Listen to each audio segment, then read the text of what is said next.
6 tahun di Malaysia dan ini pengalaman pertama aku untuk berburu takjil dan berbuka puasa bersama di sini. Jujur ya, menurutku bulan Ramadan di Malaysia tahun ini seru sekali. Ikut keseruan cari makan untuk berbuka itu ternyata jadi pengalaman yang unik. Aku baru sadar ternyata banyak jenis makanan yang belum pernah aku cobain juga dan vendornya berjejer dari ujung ke ujung. Dan juga di sini kalau mau antri pesan makanan semuanya tuh sopan dan tertib. Aku sama Jun enjoy banget lihat kiri dan kanan buat milih makanan sampai bingung mau beli apa buat jemput bernanti. Karena benar-benar sebanyak itu yang mereka jual, semuanya unik-unik. Ada ayam kepak mail, pisang matcha, dan kue-kue lainnya. Habis muter-muter, alhasil aku beli juga sebanyak ini. Setelah itu lanjut naik LRT untuk ke lokasi berbuka bersama di depan bangunan Sultan Abdul Samad. Begitu sampai, aku langsung gelar alas untuk duduknya. Rasanya tuh seru sekali ya bisa ngikutin momen seperti ini di negara tetangga. Dengan latar bangunan Sultan Abdul Samad yang megah dengan menara jamnya, suasananya terasa ikonik banget. Orang-orang duduk berkelompok di atas tikar, ada yang datang bareng keluarga, teman, dan juga pasangannya. Suasananya santai, orang ngobrol pelan sambil menunggu waktu azan. Nah, pas jam buka tiba, aku juga ikutan makan bareng mereka semua. Di sini aku beli nasi ayam kunyit yang gurih dan wangi, apam balik, dan risol yang masih garing. Makan di tengah lapangan luas bareng ratusan orang dengan latar bangunan ikonik yang menyala cantik waktu malam. Langit yang tadinya cerah perlahan berubah jadi biru gelap. Lampu-lampu bangunan pun mulai menyala, bikin suasana makin hangat dan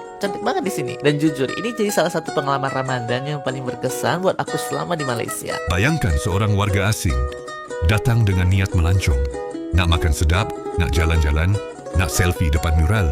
Tiba-tiba bangun pagi dan mendapati, kenapa semua orang tak makan? Jam 7 pagi, kedai mamak tutup. Jam 12 tengah hari, restoran gelap. Jam 3 petang, semua orang nampak letih, tapi masih senyum. Di sinilah bermulanya kejutan budaya paling manis bagi warga asing yang pertama kali merasai bulan Ramadan di Malaysia. Puasa bagi mereka bukan sekadar tahan lapar dan dahaga. Ia adalah pengalaman sosial, emosi, dan budaya yang tidak pernah mereka jangka. Ada yang terkejut melihat orang berpuasa dalam cuaca panas terik. Ada yang kagum melihat masyarakat pelbagai kaum saling menghormati. Ada juga yang keliru. Kenapa jam 6:10 petang? Semua orang tiba-tiba jadi atlet pecut menuju bazar Ramadan? Di TV Rosak Studio, kami suka kisah-kisah yang jujur, rawak, dan buat orang ketawa sambil berfikir. Dan pengalaman warga asing berpuasa di Malaysia ini memang lengkap. Ada kelakar, ada haru, ada momen, aku nak cuba puasa juga. Bulan Ramadan di Malaysia bukan sekadar ritual agama. Ia adalah suasana, bunyi, bau, dan rasa yang hidup. Dan apabila orang luar melihatnya buat pertama kali, reaksi mereka selalunya sangat tulen. Tanpa skrip, tanpa lakonan. Inilah kisah mereka. Kisah orang luar yang datang sebagai pelawat, tetapi pulang membawa rasa hormat dan kenangan yang takkan hilang. Sebelum kita mula, jom berpantun dulu. Pergi ke pekan membeli kurma. Singgah sebentar di tepi muara. Datang pelancong dari luar negara. Terkejut Ramadan penuh suasana. Pengalaman warga asing berpuasa buat pertama kali di Malaysia.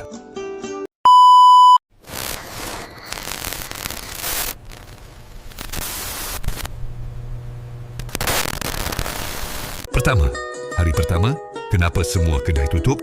Ramai warga asing mengaku, hari pertama Ramadan adalah hari paling keliru. Mereka keluar hotel dengan perut kosong berharap nak sarapan. Tapi yang ada cuma jalan sunyi dan pintu besi bergeril.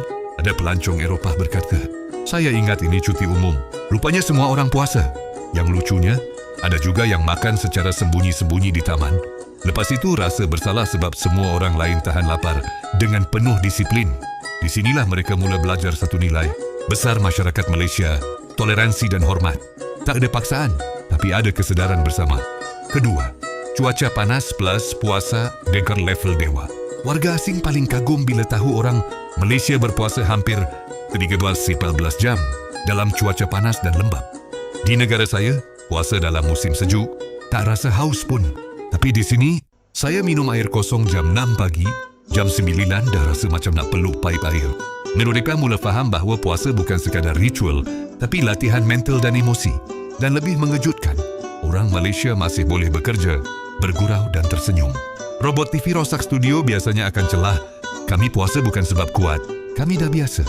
Ketiga, bazar Ramadan, syurga atau ujian, ini bahagian kegemaran semua warga asing. Bazar Ramadan bagi mereka ialah bau yang menyerang dari semua arah, warna makanan yang terlalu menggoda, orang ramai yang bergerak laju macam misi rahsia. Ada warga asing cuba ikut puasa, tapi tewas di bazar.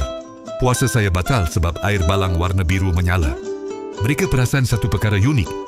Orang berpuasa paling kuat lapar bila hampir berbuka, tapi masih sabar beratur. Tiada tolak menolak, cuma senyum penat. Keempat, azan maghrib, saat semua jadi senyap. Detik ini selalu buat warga asing terdiam. Beberapa minit sebelum azan, semua orang berhenti bercakap. Telefon diturunkan. Air sudah tersedia. Apabila azan berkumandang, mereka lihat satu suasana yang sukar dijelaskan. Tenang, hormat dan penuh makna. Ada warga asing berkata, "Saya bukan Muslim, tapi saat itu saya rasa damai." Di sinilah Malaysia memberi kesan yang mendalam. Bukan dengan ceramah, tapi dengan contoh hidup. Kelima, moreh, terawih dan persahabatan. Selepas berbuka, warga asing menyangka semua orang akan terus balik tidur. Rupanya tidak. Ada solat terawih, ada moreh, ada borak sampai lewat malam. Mereka terkejut melihat komuniti hidup semula pada waktu malam. Kedai buka, orang lepak, anak-anak main. Puasa di Malaysia bukan menyempitkan hidup, ia mengubah rentak hidup. Keenam, bila mereka cuba puasa, bahagian paling menyentuh. Ada warga asing yang sukarela mencuba puasa, bukan kerana agama tapi kerana ingin faham. Ada yang berjaya setengah hari, ada yang tahan sampai maghrib, ada yang gagal tapi bangga. Dan kebanyakannya berkata, "Sekarang saya lebih hormat kepada orang Islam." Itulah kemenangan sebenar Ramadan. Puasa challenge by Japanese students in Malaysia. Sleepover with Malaysian Japanese.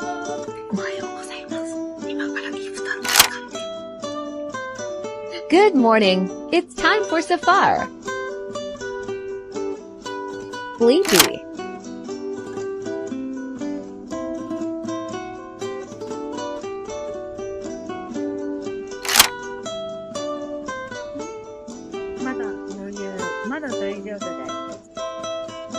Class is over. Where am I heading? Apa ini? Wow, making takoyaki bigger. Lazar Ramadan.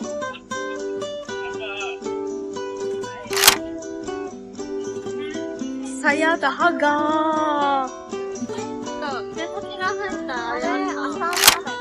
Apa ということで、バザーで買ったので、今から皆さんと一緒に、イスターの時間でーす。 Wow, I found my hometown. Traffic jam as usual. Makin.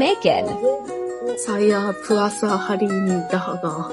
Saya lapar. Lapar. Pengalaman pertama warga asing berpuasa di Malaysia jarang berakhir dengan rasa kecewa. Sebaliknya, ia hampir selalu berakhir dengan rasa kagum. Mereka datang dengan soalan, mereka pulang dengan kefahaman. Di TV Rosak Studio, kami percaya kisah begini penting untuk diceritakan, bukan untuk menunjuk siapa lebih baik, tapi untuk menunjukkan bagaimana budaya boleh menyatukan manusia.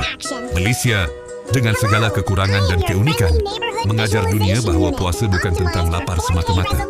It has empati, disiplin dan kebersamaan. Dan bila warga asing berkata, "Saya rindu Ramadan di Malaysia," itu bukan pujian kecil. Itu tanda budaya kita telah menyentuh hati orang luar. TV Rosak Studio, cerita rosak tapi makna padu. Itulah cerita Malaysia untuk kali ini. Share dan subscribe TV Rosak Studio. Kongsikan pandangan anda di ruangan komen. Jumpa lagi di video seterusnya.